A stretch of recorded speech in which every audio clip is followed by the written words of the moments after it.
All right, welcome everyone to another deep dive. Today we're taking a look at something pretty important in the world of AI. Yeah, we're going to be diving deep into the ISO/IEC 42001:2023 standard. Wow, that's a mouthful. It is. But don't worry, we'll break it down for you. So what does this standard actually do? What's it all about? Basically, it's all about managing artificial intelligence. How to set up, how to run, how to keep improving a system for handling AI in your organization. So like a guidebook for doing AI, right? Exactly. That's a great way to put it. And specifically today, we're going to focus on the first four clauses of this standard. Okay, so we're starting right at the beginning, kind of like laying the foundation before we build the house, right? Exactly. So where do we even begin with something like this? Well, the very first clause, clause 1, is all about the scope. It tells us what this whole document covers and who it's for. Scope. Okay, so it's like setting the boundaries, right? Yeah, exactly. It's like, this is what we're talking about, and this is who should be paying attention. All right, so who is this for? Is it just for the big tech companies, the ones building the latest AI models? Well, the standard actually says it's for any organization. If you're using AI, or even if you're thinking about using AI, this is relevant to you. Really? So even a small business like a local bakery could find this useful? Absolutely. The size of your organization doesn't matter. If you're using AI in some way, this standard is designed to help you manage it responsibly. Okay, so it's about using AI in a way that's ethical and responsible. Right. And not just that, it also helps you meet all the legal requirements and obligations that come with using AI. And importantly, it helps you meet the expectations of everyone involved, like your customers, your employees, and even the wider community. So it's about making sure everyone's on the same page, everyone's happy with how you're using AI. Yeah, it's about creating a system that works for everyone involved. Makes sense. So we've got the scope, we know who it's for. What's next? Well, the next step is clause 2, which is about something called normative references. Normative references. What in the world are those? Basically, it's like a list of other documents that are really important for understanding this standard. Think of it like your required reading list. Oh, so we have homework. Kind of. But luckily, there's only one document on this list. It's called ISO/IEC 22989:2022. Another mouthful. I know, right? But this one's important because it lays out all the basic terms and definitions for AI.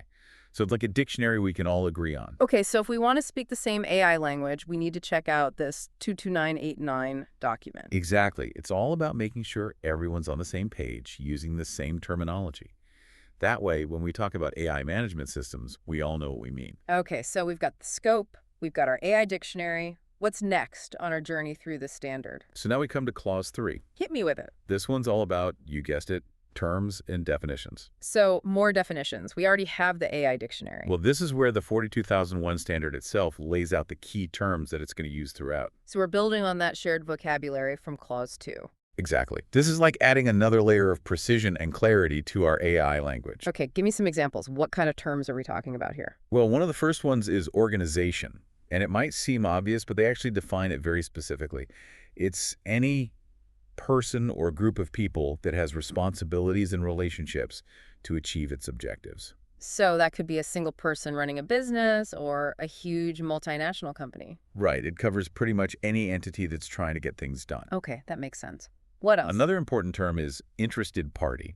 Interested party, okay. What does that mean in the context of AI? It means any person or organization that can be affected by your AI activities. So your customers, your employees, your suppliers, even the wider community if your AI has a social impact.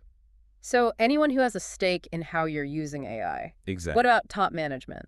Top management is defined as the people who direct and control the organization at the highest level, the people who set the overall strategy and make the big decisions. So they have the ultimate responsibility for the AI management system too. Yes, they have the authority to delegate tasks and allocate resources, but they're ultimately accountable for how AI is used within the organization. Got it. Now, this next one seems pretty important. Management system. What exactly is that, according to this standard? A management system is basically a set of interconnected parts that work together to help you achieve your objectives. It includes things like your policies, your processes, your organizational structure, and even the knowledge and skills of your people. So it's like a framework for managing a specific area of your work, in this case, AI. Right. It's a holistic approach, looking at all the different elements that need to be in place to manage AI effectively.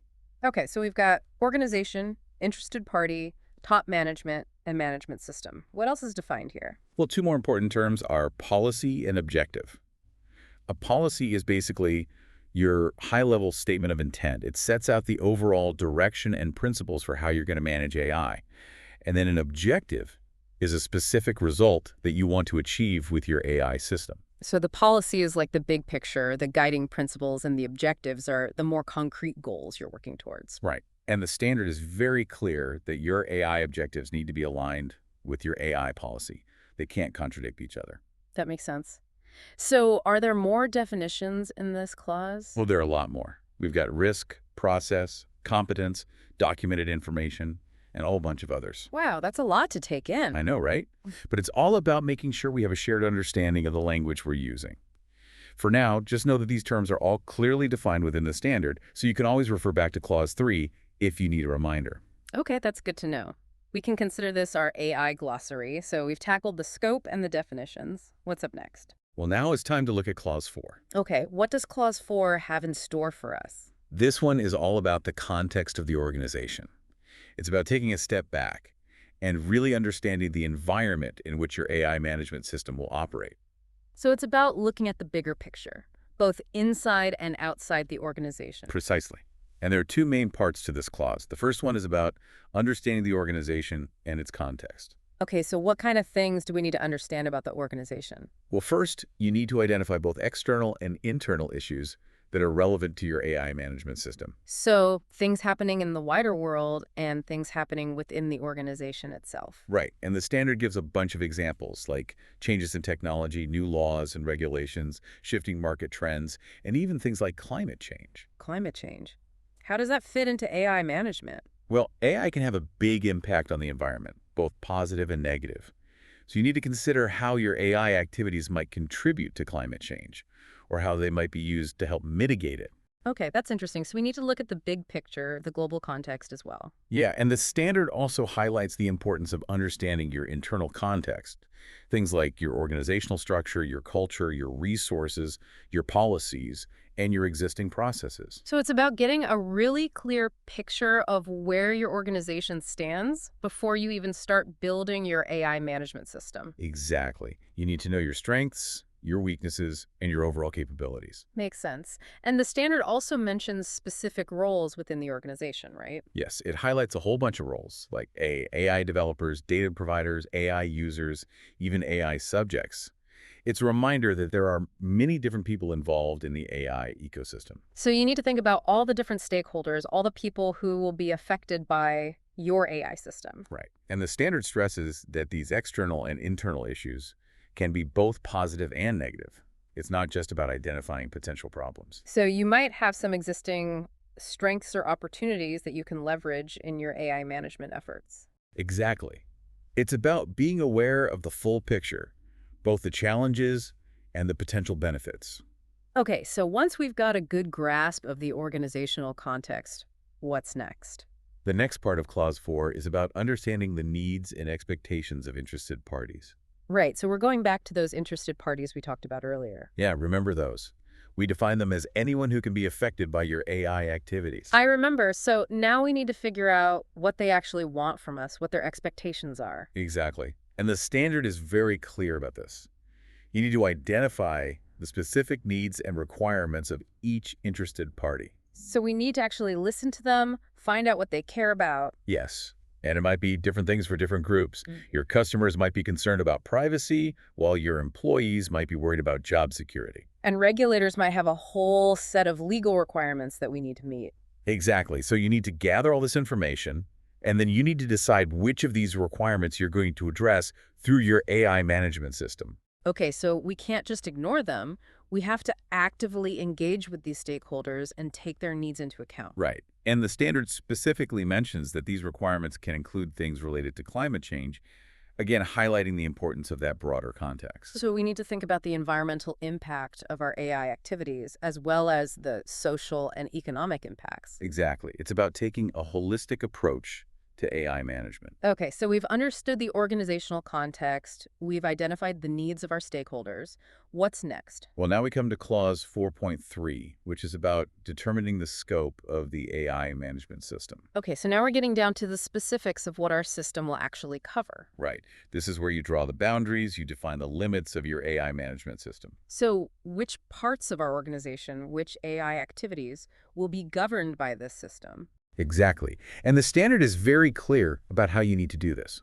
You need to take into account the organizational context you identified in 4.1, the needs and expectations of interested parties from 4.2, and your own planned AI activities. So it's not just a random decision. It needs to be based on a thorough understanding of all these factors. Right. And the standard also says that you need to document this scope. It needs to be written down and formally approved. So it's not just an internal agreement, it's a formal document that everyone can refer to. Exactly. And that document needs to be very clear about which AI activities are covered by the management system and how it will address the requirements of the standard. So it's a roadmap for how you're going to manage AI within your organization. That's a great way to put it. Okay, so we're nearing the end of Clause 4. What's the final piece of the puzzle? So the final part, 4.4, is simply titled AI Management System. Okay, so it's the heart of the matter, the core of what we're trying to build. Exactly. And the key requirement here is that you need to establish, implement, maintain, and continually improve an AI management system. So it's not enough to just write a document, you actually have to put it into practice. Right. You need to have processes in place, you need to allocate resources, you need to train your people, and you need to keep evaluating and improving your system over time. So it's a continuous process, not a one-time project. Exactly. The standard really emphasizes that continual improvement aspect. You need to keep learning, keep adapting, and keep making your system better. All right, so that's Clause 4 in a nutshell. We've covered a lot of ground today. We have. We've looked at the scope of the standard, the key terms and definitions, the organizational context, and the core requirements for setting up an AI management system. So we've laid a really solid foundation for understanding how to manage AI responsibly and effectively. We have. And in future deep dives, we'll explore the other clauses of this standard, going deeper into things like leadership, planning, support, operations, performance evaluation, and improvement. So we're just getting started. There's a lot more to explore in the world of AI management. But for now, I want to leave you with a question to ponder. How well do you think organizations really understand the impact of their AI activities? And are they truly prepared to manage those impacts in a responsible way?